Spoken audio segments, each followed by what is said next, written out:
Em 13 de março de 1964, no famoso comício da Central do Brasil, o então presidente João Goulart anunciou diante de um público de mais de 200 mil pessoas que iria enviar ao Congresso Nacional um projeto de lei de reforma agrária em que previa o estabelecimento do tamanho máximo de 1.000 hectares para a propriedade rural e a consequente desapropriação de todas as fazendas acima desse limite, ao longo de 100 quilômetros de cada margem de todas as estradas federais.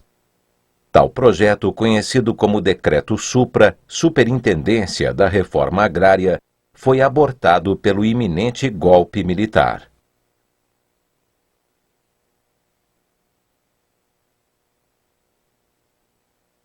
Olá pessoal, tudo bem? Vocês viram aí um trecho, né, da questão agrária no Brasil e no mundo, né, a questão de que o Brasil, um governo, no caso, João Goulart, tentava implantar um sistema de reforma agrária, ou seja, aquelas propriedades acima de 1.000 hectares deveriam ser abolidas no país, e esse sistema não deu certo, esse projeto não vingou, não deu certo porque a gente teve a entrada de um golpe militar aí, né, a partir de 64 e tal, que instaurou uma ditadura no Brasil.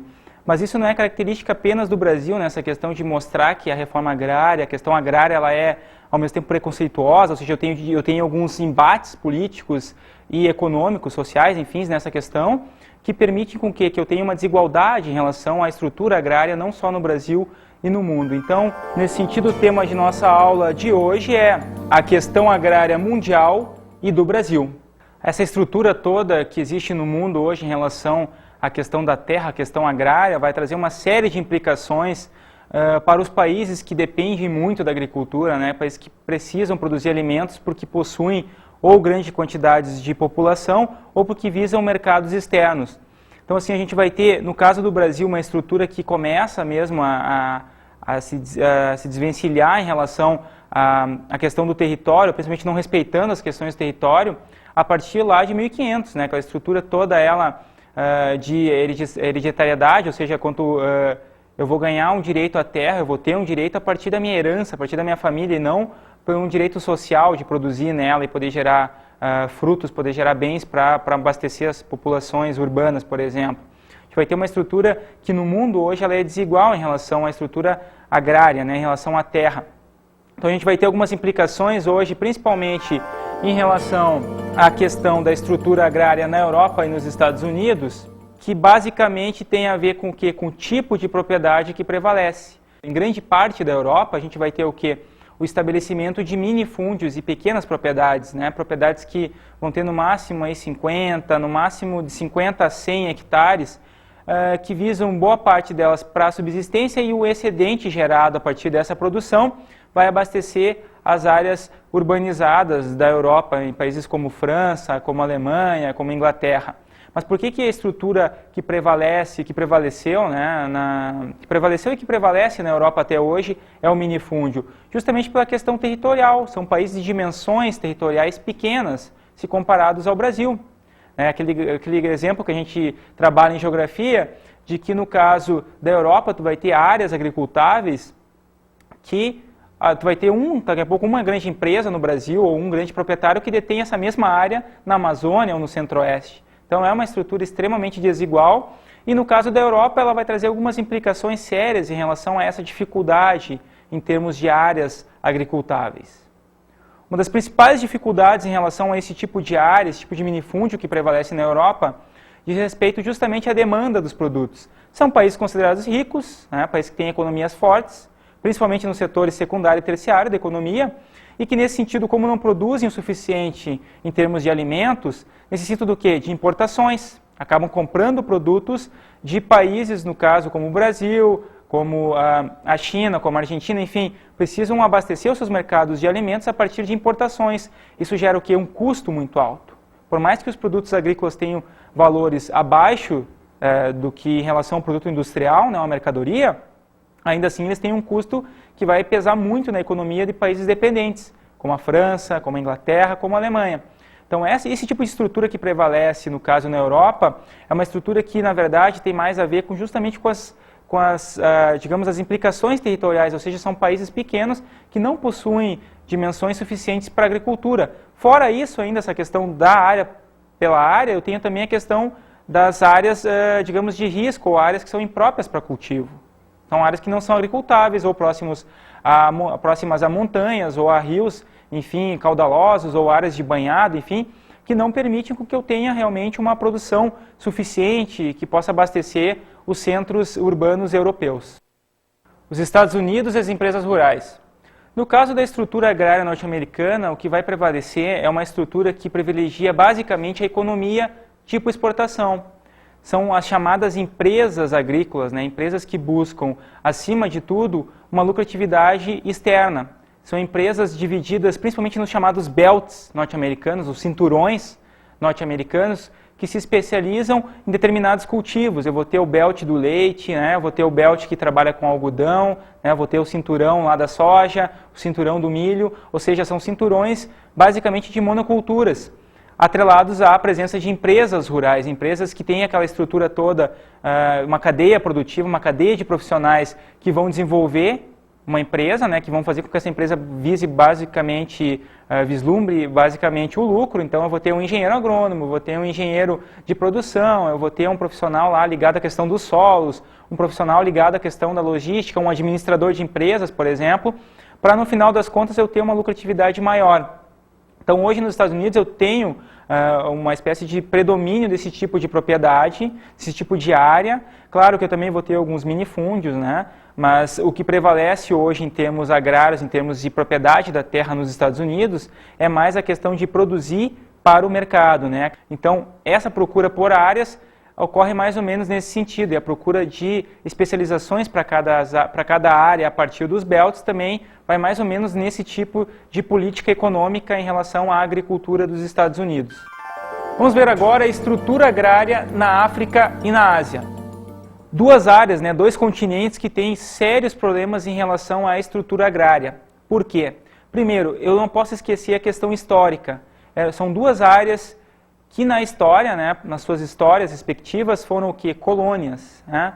Áreas ocupadas por países que aproveitavam seus recursos, tanto em termos de vegetação, em termos de recursos minerais, quanto em termos de população, né? O grande berço da escravidão no mundo, digamos assim, em termos de manutenção de escravos no mundo, saiu da África, né? Partiu da África. Os escravos africanos abasteceram mercados, né? Eles eram tratados como verdadeiras mercadorias em relação a isso. Então, justamente essa questão histórica de colônia já vai mais ou menos mostrar como é que a estrutura agrária vai se manter e vai permanecer por muitos séculos e vai ser mais ou menos hoje a mesma estrutura do passado, ou seja, uma estrutura desigual, onde boa parte da população não tem acesso à propriedade da terra, não tem acesso à renda, não tem acesso a riquezas, e eu vou dar margem para quê? Para o surgimento de uma série de conflitos no campo. Vamos falar agora das plantations africanas e a subsistência. Empresas agrícolas, latifúndios na África, no caso africano, né, basicamente, que visam mercados externos. E aí na base, ou seja, o dono daquela propriedade pode ser um inglês, pode ser um alemão, né, um descendente dos antigos colonizadores, que vai exportar desde amendoim até milho, soja, enfim, uma série de cultivos que visam basicamente alimentar o quê? O mercado mais próximo, que é o mercado europeu, que é o mercado de origem dos antigos colonizadores, né? Então, eu vou acabar produzindo dentro do mercado africano, em termos de estrutura agrária, uma desigualdade ainda maior existente, e boa parte da população nesse continente ela não vai ter a propriedade da terra, ela vai ser uma simples empregada em relação a esse tipo de estrutura. Ela vai trabalhar nos grandes latifúndios, produzindo amendoim, por exemplo, ou produzindo café na Etiópia, visando basicamente a sua subsistência, porque os valores pagos em termos de mão de obra são irrelevantes. Geralmente, em muitos casos na África hoje, o trabalhador desse grande latifúndio ele não recebe um salário, ele recebe apenas um prato de comida ou uma ajuda de custo, ele não tem nenhum direito trabalhista. E essa é uma outra questão que está associada, sim, à estrutura agrária, que é desigual, que é decadente, mas ainda assim é um modelo que permanece na África, por mais que eu tenha uma série de conflitos hoje entre as populações africanas, ainda assim essa estrutura permanece e ela é uma das grandes responsáveis pelos principais problemas da África hoje, citando a questão da fome e das principais doenças, porque esses problemas eles passam sim pela questão econômica, pela questão histórica, e isso não pode ser esquecido em relação ao continente africano.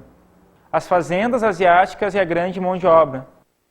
Já em relação ao continente asiático, eu vou ter uma mescla de estruturas arcaicas, históricas, em relação a latifúndios, em relação a minifúndios também que estão surgindo, em relação a técnicas agrícolas utilizadas tanto em propriedades coletivas, e aí eu vou ter uma estrutura diferenciada, né, propriedades coletivas, onde eu tenho 100, 200, 500 pessoas trabalhando, por um sistema de jardinagem, né, e ao mesmo tempo eu vou ter algumas empresas que visam exportação e que não trabalham com a lógica do coletivismo, e sim com a questão empresarial, com a lógica da grande empresa agrícola. Principalmente em qual setor, em qual cultivo, em relação ao arroz. Os 10 principais produtores de arroz do mundo são países, no caso, da Ásia, né? Que é um fator, na verdade, que tem a ver com a questão histórica, cultural deste continente. Então, a estrutura agrária, a estrutura fundiária desse continente é uma estrutura que ela não tem tanto ainda essa questão empresarial. Por mais que eu tenha algumas empresas se preocupando, ela é uma área, aliás, que não tem uma formação ainda visando mercados externos. Até porque, pelos altos índices de pobreza também nesse continente, eu vou ter o arroz como base principal da cadeia alimentar. Então, as pessoas consomem muito arroz, então, boa parte da produção realizada, por exemplo, na Índia, ou no Vietnã, ou na China, acaba se concentrando, acaba ficando no mercado interno. No caso da China, a população é mais ou menos de 1 bilhão e 300 milhões, e no caso da Índia, 1 bilhão. Então, eu preciso ter um cultivo forte nessas áreas e, no caso, um alimento que permita eu transformar ele em várias coisas, desde a bebida até a alimentação em si, né? Transformar num bolo, enfim, derivados. Então, nesse sentido, a estrutura da fundiária e agrária do continente asiático, ela é ainda desigual, tem muito a ver com a questão histórica, né? Com a questão dos grandes impérios formados na China, no Japão e em outros países, que ainda mantém essa estrutura, digamos que uma estrutura, até certa forma, desigual, né? Que é a questão dos estratos sociais da população, que muitas vezes se submetem à questão de ganhar pouco, não só em relação à agricultura, mas em relação aos demais setores da economia. Bem, agora a gente vai trabalhar sobre a questão da estrutura agrária brasileira. Uma estrutura que se subdivide entre 3 tópicos básicos hoje em relação a tipo de estrutura, em tipo de propriedade, a tipo de mão de obra ocupada e a tipo de implicações, né? Que tipos de implicações, aliás, eu vou ter em relação a esta mão de obra? Será que eu vou ter uma mão de obra que vai ser expulsa ou vai permanecer trabalhando no campo? Será que o número de empregos que eu tenho em relação ao tipo de propriedade permanece ou ocorreu uma modificação ao longo das décadas no Brasil? Né? É uma estrutura que se mantém desigual ou não?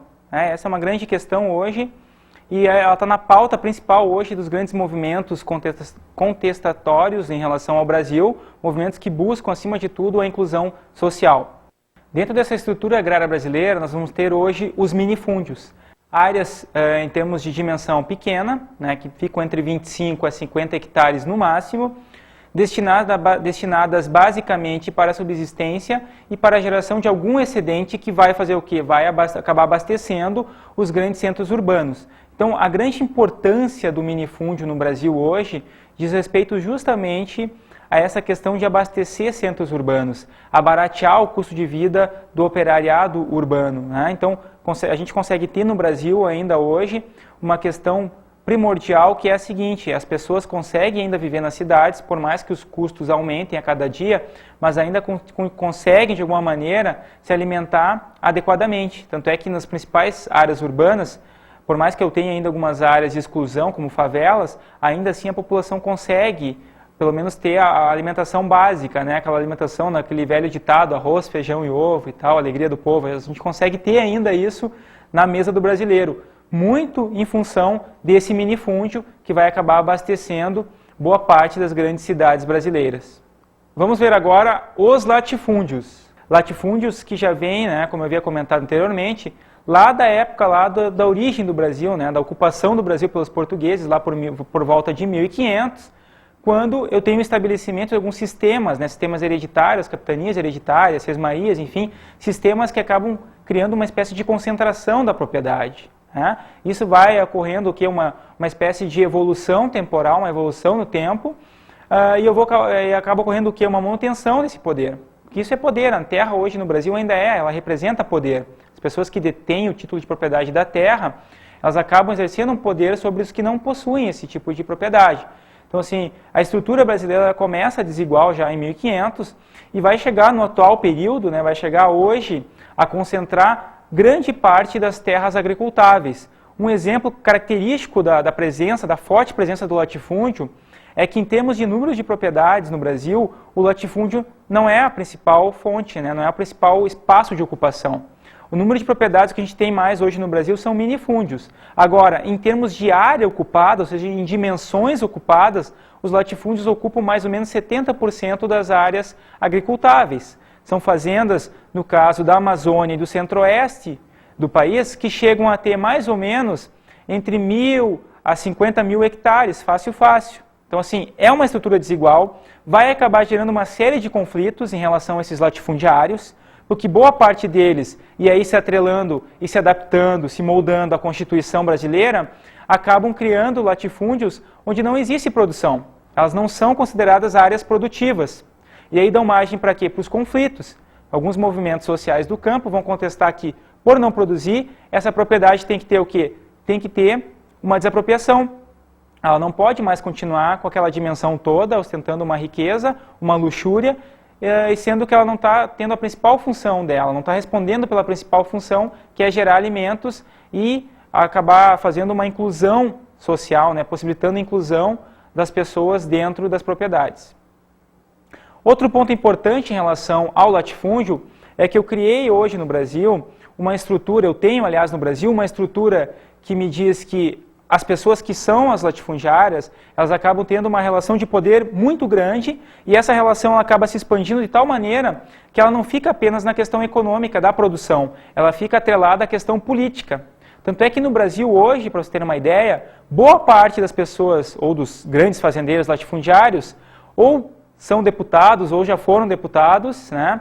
Ou são deputados em algum determinado período histórico, em determinado momento de suas vidas, foram fazendeiros. Então a gente tem uma chamada bancada ruralista no Brasil, né, que está atrelada a alguns partidos de direita, alguns partidos liberais, inclusive, que buscam basicamente a manutenção desse poder associado à agricultura. Agricultura latifundiária, monocultura, ou seja, uma única cultura, tipo exportação, para aumentar os lucros, e basicamente não empregando muita gente, porque o que eu tenho em termos de empregados são alguns poucos empregados que acabam, de alguma forma, mantendo as máquinas em funcionamento, ou seja, eles servem para manobrar as máquinas e para fazer a manutenção delas. Nesse sentido, eu não vou ter muita mão de obra empregada na agricultura via latifúndio no Brasil. Vamos trabalhar agora sobre as empresas rurais no Brasil, né? Que tipo de participação essas empresas têm, tanto no que diz respeito à estrutura agrária no Brasil, quanto em relação à questão da produção. Bem, as empresas rurais, elas têm no Brasil uma associação muito grande com os latifúndios. Por quê? Porque a Constituição diz que se um latifúndio é improdutivo, ele é passível de desapropriação. Ou seja, eu posso desapropriar esse latifúndio e criar ali assentamentos rurais via MST, por exemplo. Então, o que um grande latifundiário pode fazer? Ele vai subdividir o seu grande latifúndio em lotes, criando o quê? Empresas rurais.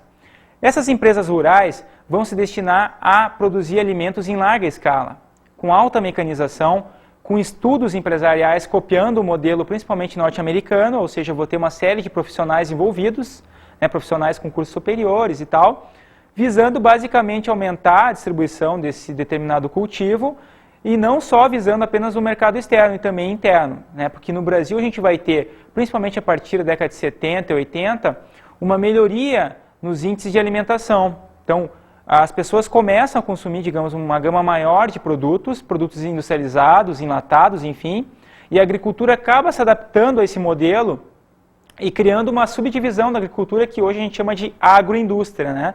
É a indústria associada à agricultura, produzindo alimentos em larga escala e com pesquisas científicas para a melhoria dos alimentos. Ao mesmo tempo, eu vou ter toda uma preocupação em relação a que tipo de mão de obra eu vou empregar. É uma mão de obra que em empresas rurais é cada vez mais qualificada, porque ela não se restringe apenas ao cara que vai executar o plantio, né? A pessoa que vai executar o plantio, a pessoa que vai executar a colheita, e sim as pessoas que vão pensar toda a cadeia produtiva em relação à agricultura, né? Todas as etapas que eu necessito passar para ter uma maior produtividade e para gerar maiores lucros para as grandes empresas.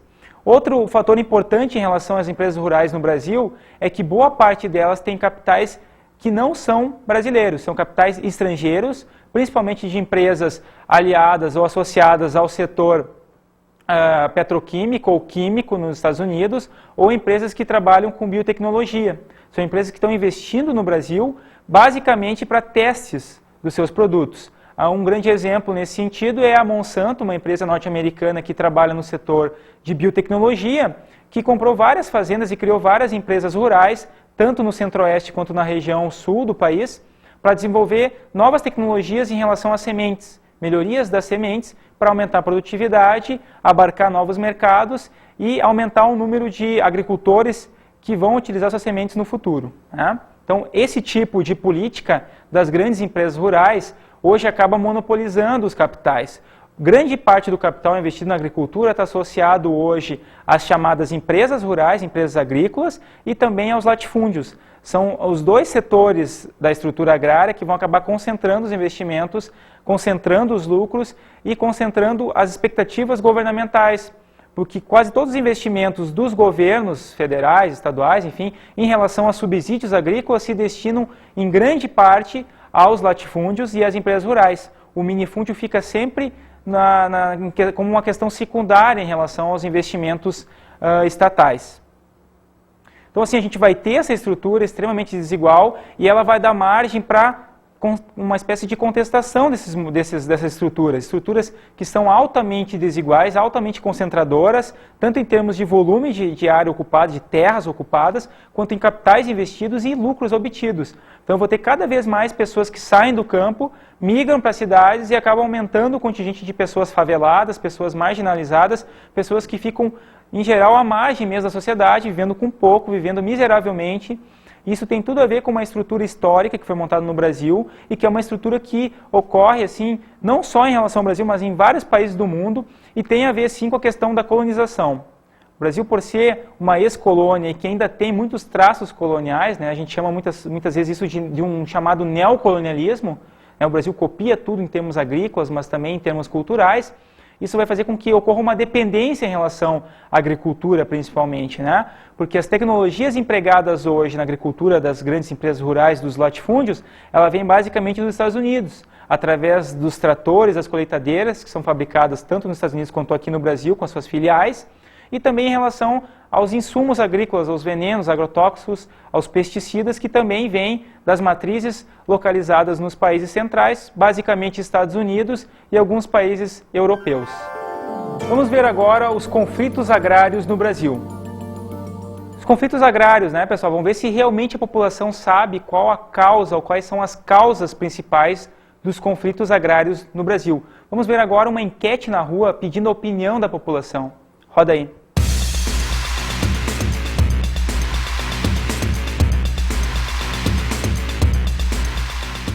Quais são os principais motivos dos conflitos agrários do Brasil?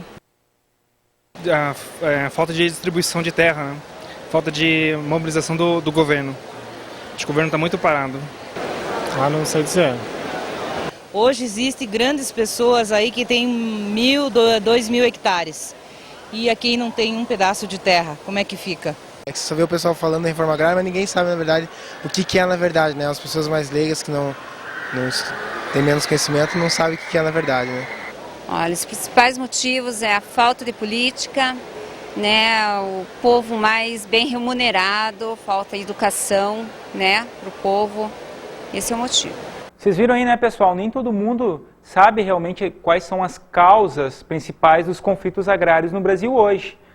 Nem todo mundo tem essa ideia de porquê, de qual a origem histórica, né, qual a origem, aliás, né, em relação aos conflitos, que tipo de implicação vai trazer isso. E é justamente pela população brasileira não ter ainda uma consciência, né, em relação a esses temas que a gente tem uma margem para manipulações ideológicas em relação a esse tipo de assunto. Ao mesmo tempo, eu vou ter em relação aos conflitos uma série de interesses, né, nos principais conflitos agrários no Brasil hoje.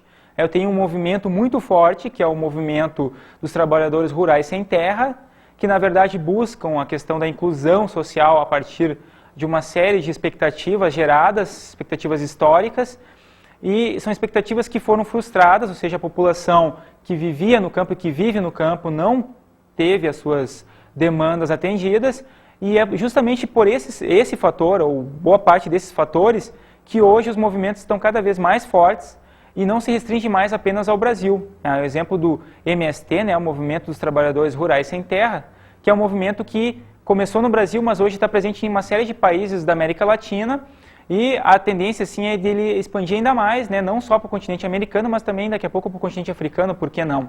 É um movimento forte que visa basicamente incluir as pessoas na questão social, ou seja, na questão da função social da terra em relação a uma inclusão que permita eu e minha família, né, a minha família no caso, ter um alimento digno, né, ter um abastecimento digno das suas necessidades, principalmente alimentares, e isso por si só já é uma grande dificuldade em termos de implicações políticas dentro do território brasileiro, porque eu tenho ao mesmo tempo pessoas de uma classe mais abastada, uma população que geralmente é latifundiária ou detém boa parte da propriedade da terra no Brasil, que vai ser contra esse tipo de política de inclusão social, de reforma agrária, enfim, de melhoria da vida das populações menos favorecidas. Então, pessoal, as principais causas associadas aos conflitos agrários no Brasil têm, ao mesmo tempo, uma origem histórica, das sesmarias, das capitanias hereditárias, e passa também pela concentração a partir dos latifúndios gerados em constituições, principalmente ali a partir dos governos militares, quando ocorre ainda uma maior concentração dos latifúndios, uma redução dos minifúndios, uma exploração maior do trabalhador, uma expulsão do trabalhador do campo para a cidade, que vai dar justamente margem para a criação de organismos, de grupos que buscam a luta pela terra, ou que têm a luta pela terra na base, né, da sua ideologia. Um dos principais grupos, o MST, que tem atuação em várias regiões do país e, por que não, já em vários países do mundo. E então, nesse sentido, a gente vai ter agora o estabelecimento de algumas áreas principais, né, as principais áreas de ocorrência dos conflitos hoje no Brasil.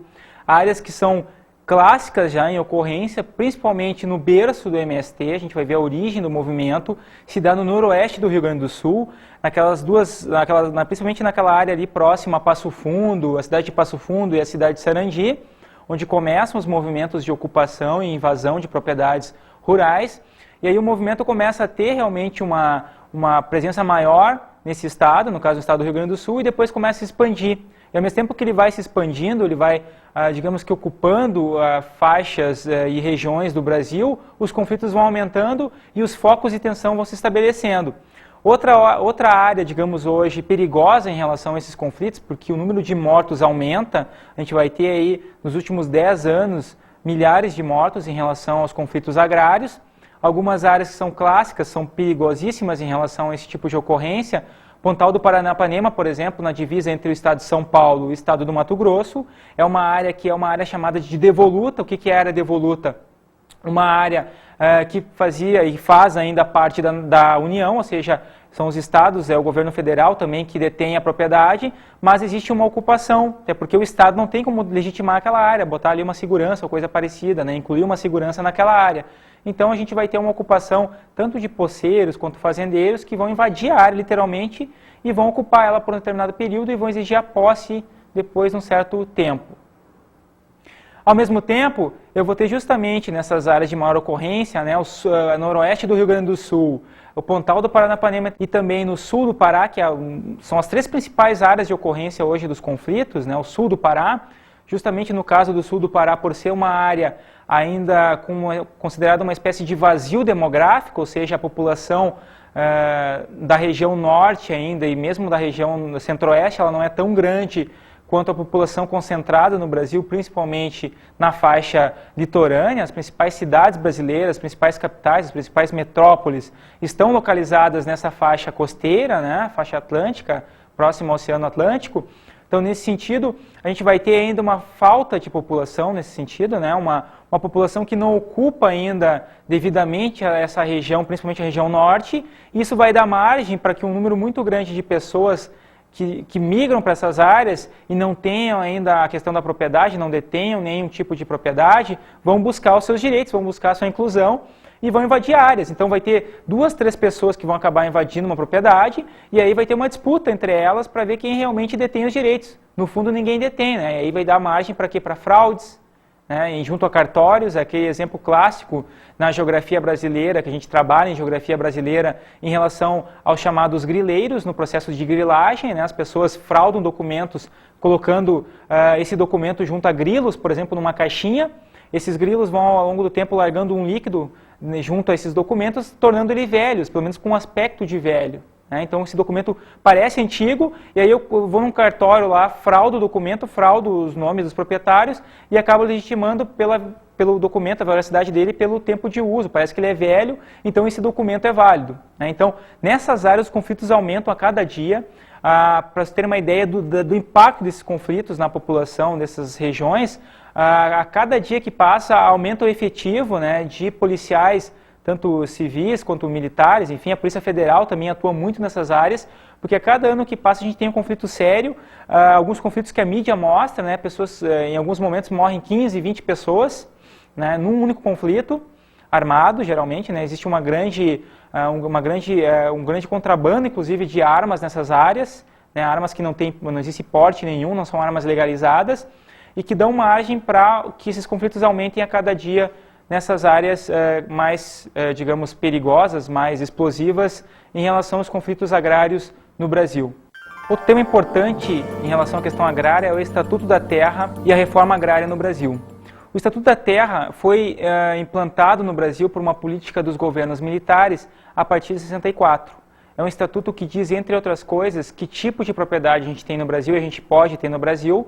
Eles vão criar várias categorias de propriedade, desde o minifúndio, passando pelo latifúndio, chegando à empresa rural, e também em relação à questão da reforma agrária. O Estatuto da Terra diz, nas suas entrelinhas, que o Estatuto da Terra, como um todo, ele deve englobar esse fator da questão da reforma agrária como fator de inclusão social. E aí ele coloca uma cláusula que diz que a função social da terra é a inclusão das pessoas dentro de um sistema produtivo, ou seja, esta propriedade, esta função principal da terra é gerar alimentos que permitam a subsistência da família que trabalha no campo, na propriedade, e também das populações urbanas, as populações que precisam do seu alimento não têm como produzir seu alimento nas cidades. Então, tem que ter um barateamento desses produtos justamente amparados pela função social da terra, algo que foi colocado dentro do Estatuto da Terra, dentro desse estatuto, a partir de 64, mas que em boa parte não foi cumprido. E a gente vai ter o quê? A gente vai ter uma série de implicações justamente em relação à política nacional de reforma agrária.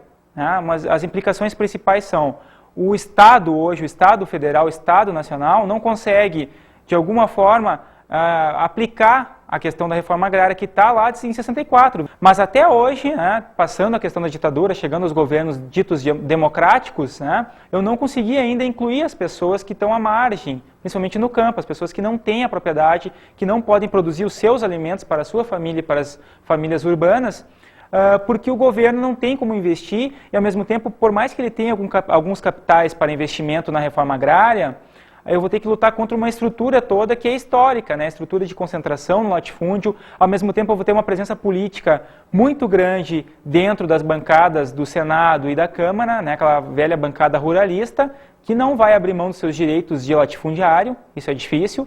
Então, essas implicações políticas em relação à reforma agrária acabam impedindo o desenvolvimento da sociedade como um todo, porque ao mesmo tempo que eu tenho a pessoa permanecendo no campo, trabalhando, gerando alimentos para a sua família e para a população urbana, eu tenho a geração de empregos. É uma forma de eu empregar as pessoas e diminuir os índices nacionais de desemprego que vem aumentando no Brasil grandiosamente nas últimas 3 décadas.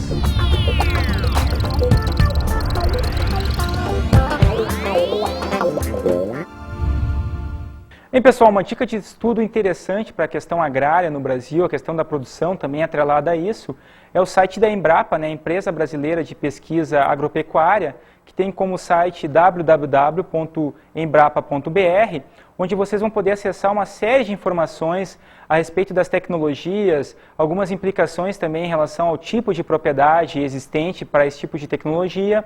Então é um site interessante para visualizar hoje as modernizações empregadas na agricultura e que tem na base um tipo de estrutura social, estrutura agrária, basicamente latifúndios e empresas rurais.